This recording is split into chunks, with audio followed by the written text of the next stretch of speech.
안녕하세요. 명가부동산TV 유소장입니다.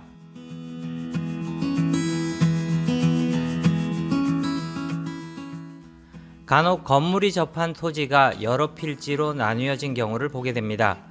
인터넷에서 단돈 1,000원이면 쉽게 하나의 토지로 만들 수 있음에도 불구하고 토지 합병을 해두지 않아서 부동산 매매 시 종종 불편함이나 불이익을 겪게 되는 분들을 보곤 합니다.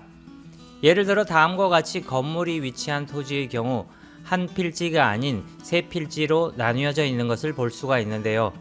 이런 경우라면 간단히 토지 합병 신청을 통해서 보기 좋게 하나의 필지로 만들 수가 있습니다.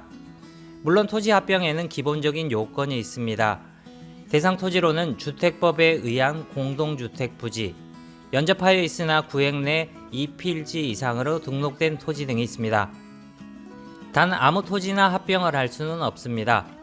토지 합병을 할 수 없는 경우를 간략히 살펴보면 다음과 같습니다.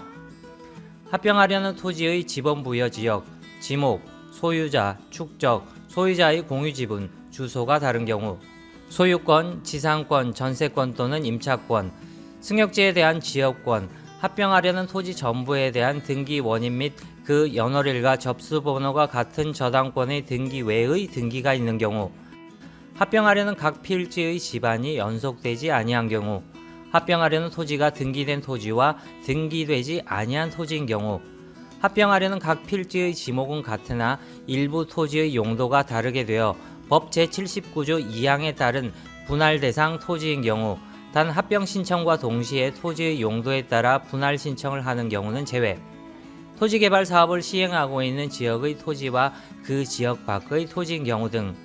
다소 어려울 듯하니 간략히 쉽게 설명을 드려보자면, 내 땅이고 토지가 붙어있고 합병하려는 토지 지목이 서로 같다면 일단은 합병 가능하다고 보고 신청을 해보시면 됩니다. 인터넷 신청 방법은 두 곳에서 신청을 하실 수가 있습니다. 첫 번째로는 일사편리를 이용하는 방법입니다.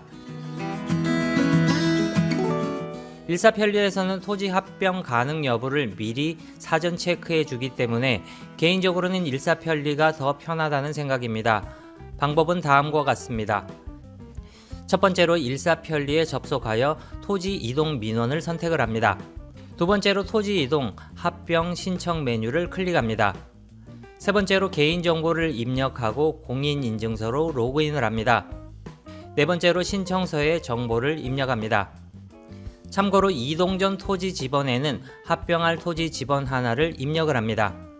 그러면 자동으로 합병 가능 대상 토지를 지적도로 보여주게 됩니다.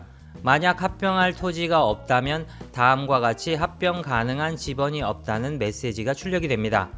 만약 소유자가 아니라면 소유자가 아니라는 체크도 해주게 됩니다.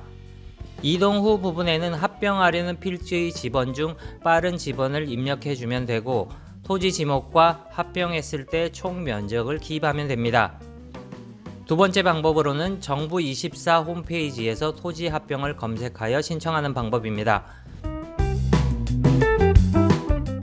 주의할 사항은 합병하려는 토지 지목의 기본값이 전으로 되어져 있고 그냥 입력을 하려면 아무것도 안 됩니다. 그래서 자칫 오류라 착각을 할 수도 있는데요. 화면에서 보이는 바와 같이 이동 후 지목을 선택하면 자동으로 이동 전 토지 지목이 바뀌게 됩니다.